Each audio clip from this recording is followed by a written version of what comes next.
nous voulons élargir la vision, il faut commencer aussi à élargir la salle. Et comme vous savez maintenant ces derniers temps, je vous ai dit laissez nos voisins tranquilles, ne faites plus des anniversaires de nos enfants à la maison. Venez ici, il n'y a personne qui va vous interdire. Prenez seulement contact avec l'équipe des organisateurs ou organisatrices. Et puis, ils vont me signaler. J'ai trouvé mes héros, les frères des travaux. Ils vont vous décorer la salle, gratuitement. Amen. Mais l'organisation, c'est pas moi qui gère. Veuillez voir maman Philippe ou la sœur Lorette. Amen. Alors, dernier communiqué, c'est parce qu'à la fin du mois, il y a un loyer à payer. Qui dit loyer, donc nous avons besoin de l'argent pour acheter du matériel. Il nous manque les 3 guitares, solo, basse et accompagnement. Solo, basse et accompagnement. Amen. Amen. Donc, c'est pas encore fini. C'est pas encore fini. Donc, veuillez penser. Vous qui travaillez, veuillez penser à la contribution. Amen. Amen. Vous avez un boulot qui a été vous a donné et réservez une partie pour aider l'Église du Seigneur.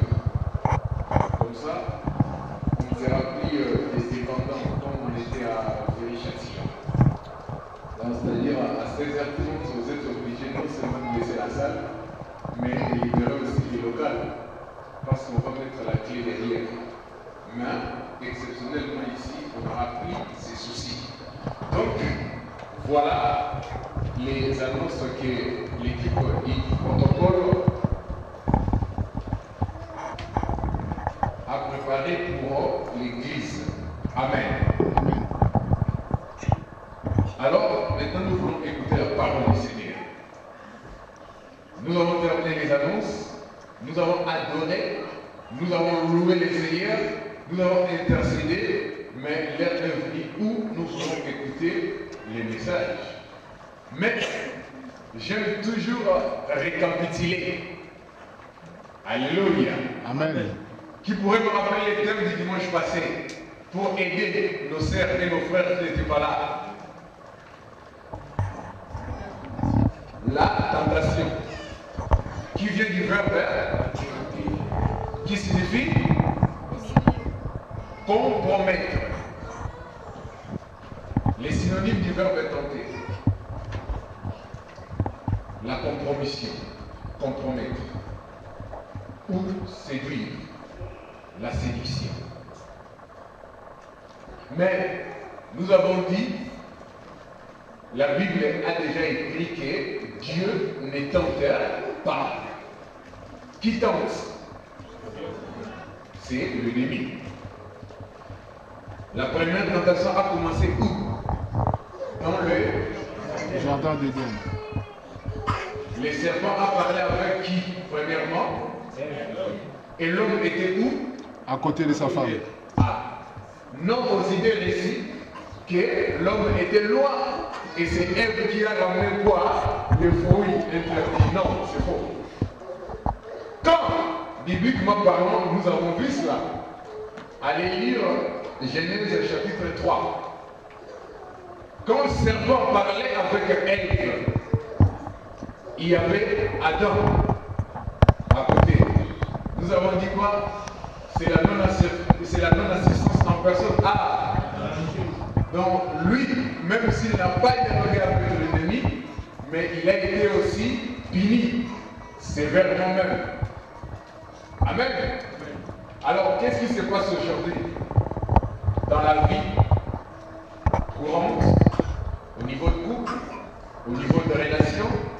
Vous voyez quelqu'un qui marche en arrière, vous croisez les bras, vous dites, j'attends c'est moi qui puisse trébucher, et moi je vais commencer à acclamer. Non, c'est pas ça. Amen. Amen. Alors, si cet ennemi-là n'a pas eu peur de Jésus-Christ en suivant juste dans le désert au moment que notre Seigneur a prié, c'était après quel moment? C'était après le baptême de Jésus. Quand Jésus fut baptisé, l'Esprit du Seigneur va lui diriger vers le désert, mais l'ennemi aussi sera présent pour lui tenter. Et au niveau du bureau, j'ai écouté le conducteur d'équipe dire aussi, après le baptême, il y a beaucoup de tentations. Ça a commencé avec Jésus. Et l'ennemi n'a rien créé, il a toujours son système, son statu quo. Donc c'est-à-dire, il y a la convoitise des yeux, il y a la convoitise et il y a l'orgueil de la vie. Là, c'est une révision que nous sommes en train de faire. Amen. Amen. Mais par contre, aujourd'hui, nous n'allons plus parler de la tentation, mais notre thème de cet après-midi, vous qui écrivez, marquez tout simplement le brisement.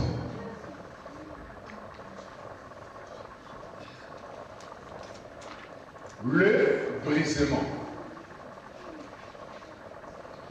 Psaume chapitre 34, verset 18 à 19. Psaume chapitre 34.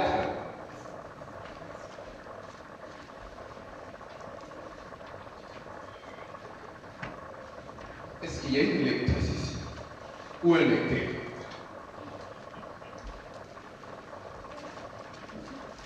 Oui, notre Dieu va lire. Psaume chapitre 34, verset 18 à 19. Psaume 34, verset 18 à 19, je lis au nom de Jésus-Christ. Quand le juste crie, l'Éternel entend, et il le délivre de toute leur détresse. L'Éternel est près de ceux qui ont le cœur brisé, et il sauve ceux qui ont l'esprit dans l'abattement. Verset 19, parole du Seigneur, nous acclamons pour les rois des rois. Voilà que l'Éternel est près de ceux qui ont les cœurs non brisés. Le Seigneur est près de ceux qui ont les cœurs brisés. Alors, on va faire notre titre comme le dimanche dernier. Amen. Amen. Donc, si je pourrais faire la contradiction, je dis, le Seigneur est loin de ceux qui ont les cœurs. Non. Le Seigneur est loin de ceux qui ont le cœur non. Le Seigneur est près de ceux qui ont le cœur. Est-ce que nous comprenons cela? Et en faisant comme ça, c'est très facile d'étudier la Bible. Donc, le Seigneur est prêt, est vraiment prêt de toute personne qui a un cœur brisé. Or, le contraire est que le Dieu Tout-Puissant est éloigné de la personne qui a un cœur non brisé. Mais le problème, c'est quoi? Brisé. Les synonymes du verbe briser. Le brisement qui vient du verbe briser. Briser qui signifie? On commence la compréhension du texte. Les élèves du Seigneur, vous êtes où? Les écoliers de Béret. Détruire. Casser. Diviser.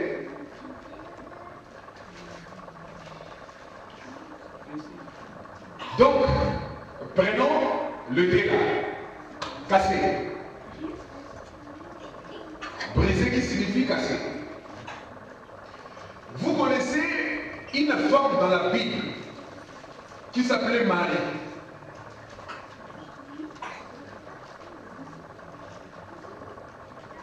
Elle avait un vase.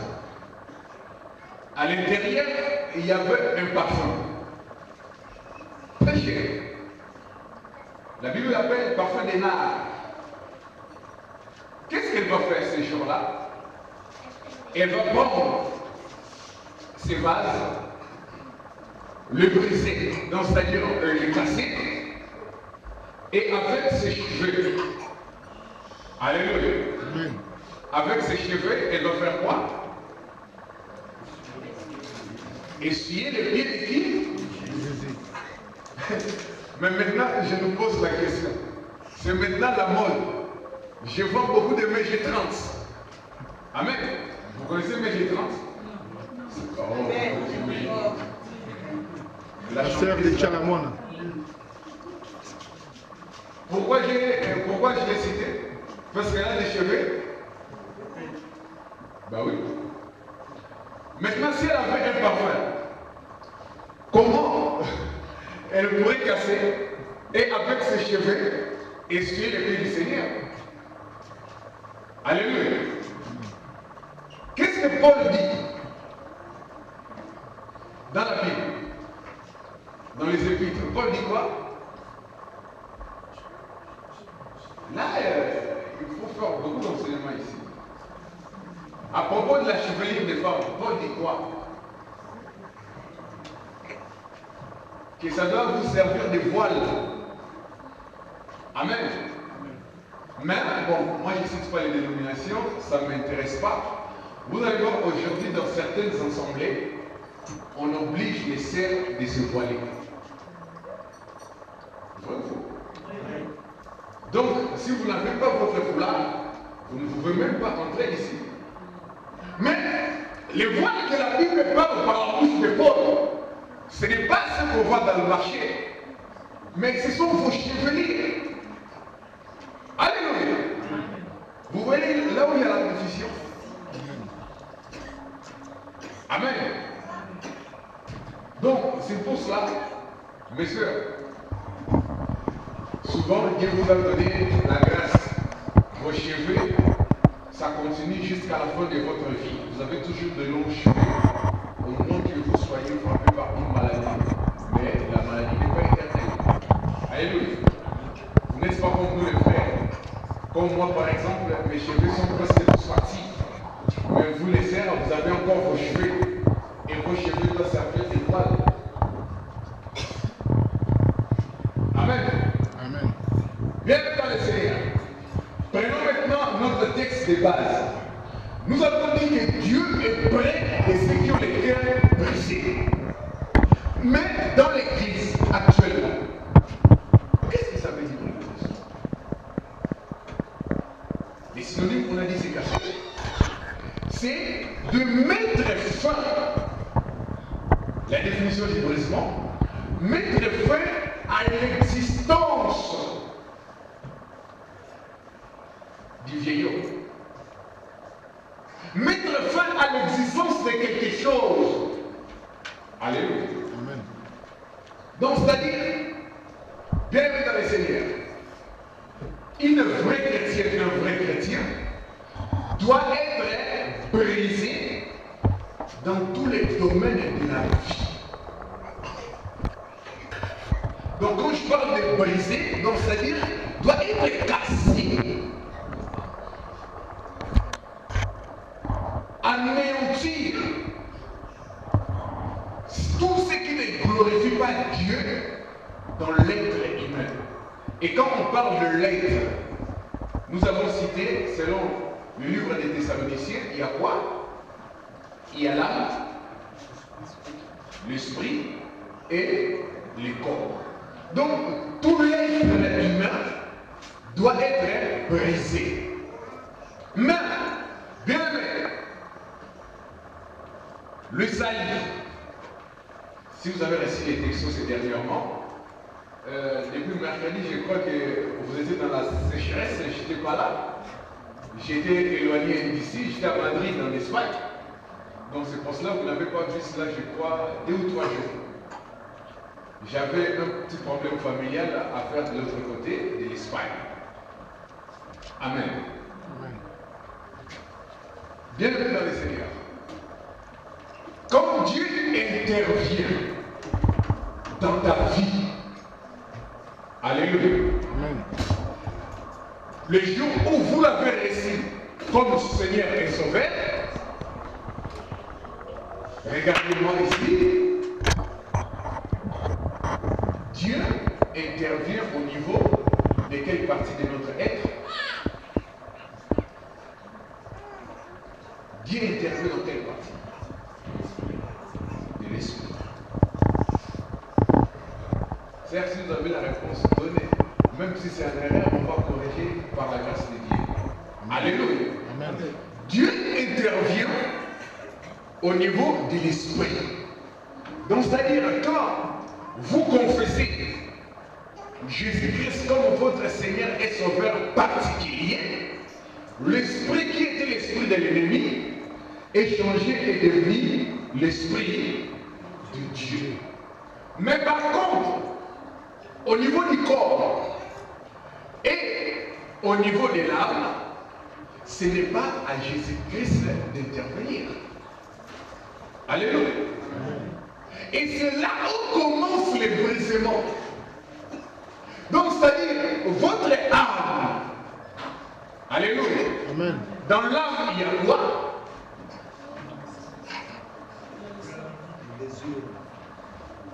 Dans l'âme, il y a quoi? Il n'y a pas quelqu'un qui étudie la psychologie ici. Sentimental, émotionnel, le désir, la volonté. Hein? C'est au niveau de l'âme. Alléluia. Amen. Donc, c'est-à-dire, comme j'ai toujours rectifié, quand quelqu'un meurt, malheureusement ça continue, vous allez voir, c'est écrit quoi? Que ton âme repose en paix. Bibliquement parlant, ça ne cadre pas. Bibliquement parlant, oui. On doit écrire que ton esprit repose en paix. Pourquoi? Parce que l'esprit est immortel. Que vous soyez païen ou chrétien, quand vous mourrez, votre esprit ne meurra jamais. C'est pour cela, vous allez voir que dans le monde des satanistes, on a toujours utilisé les esprits des morts qui étaient, passez-moi la répétition, qui étaient morts sans Jésus. Vous savez pourquoi? Parce que leur lié, ils attendent le jugement dans le lit qu'on appelle le lit du tourment. Mais à la différence des chrétiens, si un chrétien meurt, il va où?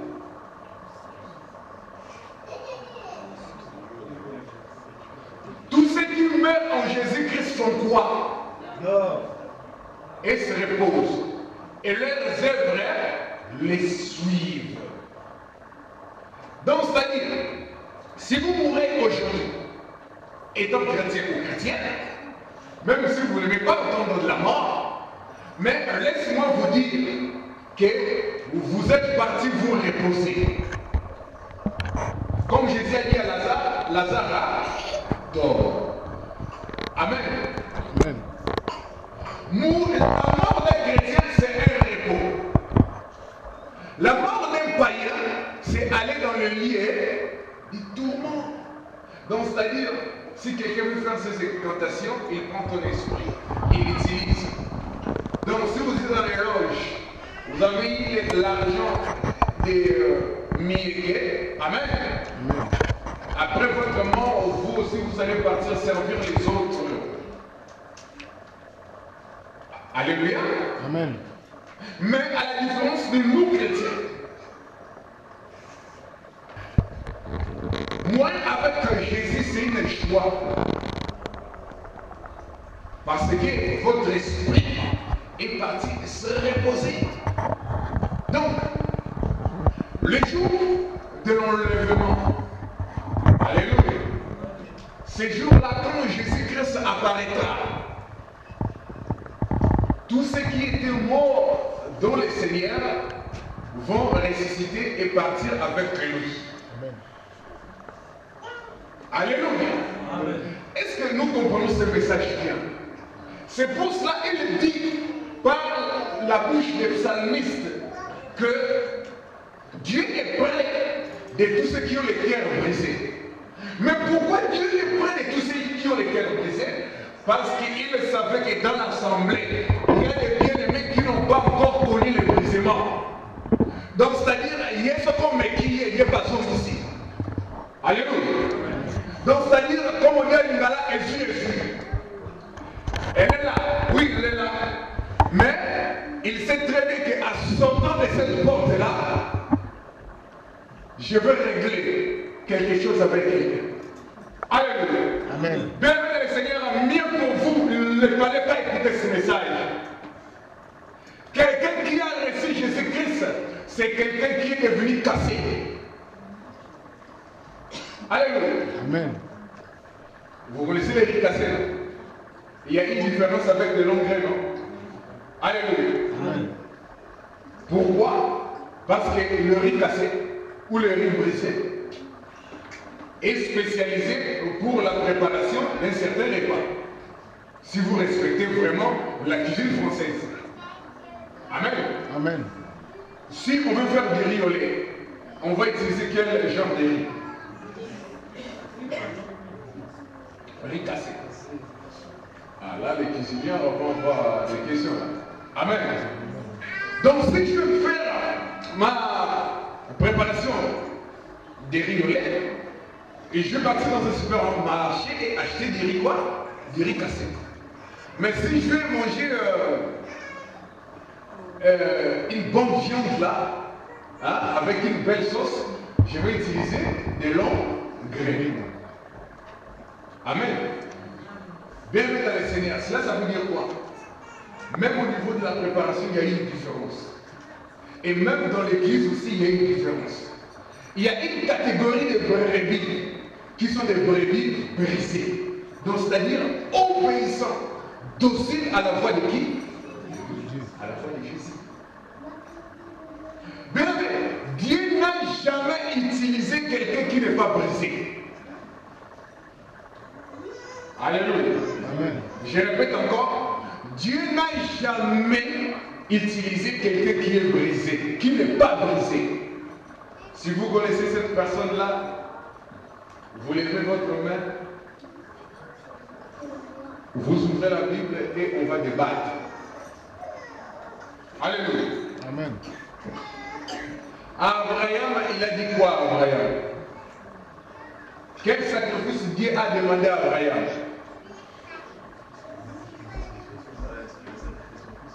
Ben oui. Offrir Isaac comme un sacrifice.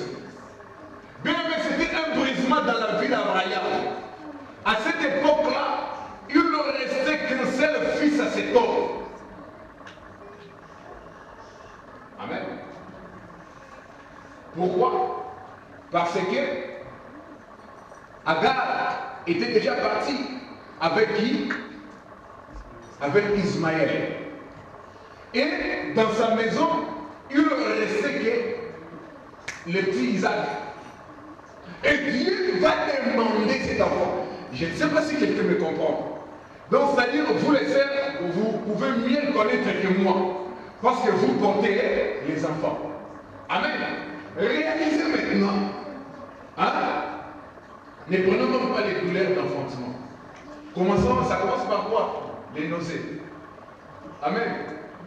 Les maux de ventre. Et quand ça pousse, la colonne vertébrale aussi peut faire très mal. Et les jours-là, dans la salle de travail, eh ben, il y a même des acides qui sortent, non? Vrai ou faux? Amen. Mais réalisez maintenant les papas qui ne sait jamais comment se conçoit l'enfant, vient vous dire que donne-moi cet enfant, je vais partir dans la montagne, je vais partir à la montagne de Morisha pour faire quoi? Pour les sacrifier. Je pense que na langage ya lelo tala soki tokobeba na tobeba oyoki na ye nazalaka sensible. Alléluia. Mais bien aimé dans le Seigneur, un homme l'a fait sans avertir Sarah et il est parti à la montagne. Et bien aimé, non seulement il est parti à la montagne, l'enfant pose la question, papa, je vois les feux, je vois les couloirs, il y a les couteaux, mais où se trouve l'agneau pour l'Holocauste? Abraham a dit quoi? Oh petit, mon Dieu, où? Ah, oh Nzambe, il y a là-bas la Bible, tu pourvoiras. Non, ce n'est pas Dieu qui a dit ça. Quelqu'un me comprend? Ce n'est pas Dieu qui a dit ça, mais c'est Abraham qui a dit cela à son fils Isaac. Mais moi, par la foi, je peux aussi faire cette prière. Seigneur, je suis dans la sécheresse. Je sais que tu pourvoiras comme tu as pourvu à... Mais ne dites pas que Dieu t'y a dit tu pourvoiras, c'est écrit nulle part. Quelqu'un me comprend? Quand vous priez, il faut préciser. Notre Dieu est le Dieu de précision. Et par là, il va comprendre que non, ce fils comprend ce que moi j'ai écrit. Il y a dans la Bible des versets que les hommes ont écrits, inspirés. Quand Paul a interdit aux femmes pendant la période de menstruation de ne pas venir à l'église, il parlait spécialement à une certaine catégorie de l'église de l'époque-là, parce que l'église des Corinthiens avait des choses qui se passaient là-dedans abominables. Alléluia. Mais sous la grâce bien aimée dans le Seigneur, c'est pour cela que je vous dis, mélangez-vous. Il n'y a ni homme ni femme, mais vous les sœurs, vous avez les privilèges. Parce que mon Seigneur Jésus viendra chercher une épouse, mais il ne viendra pas chercher un époux. Alléluia. Amen. Donc c'est-à-dire, ce qu'il interdit aux hommes et femmes de le faire, lui-même il le fait. Dieu interdit l'homosexualité. Amen. Amen. Ah bah oui.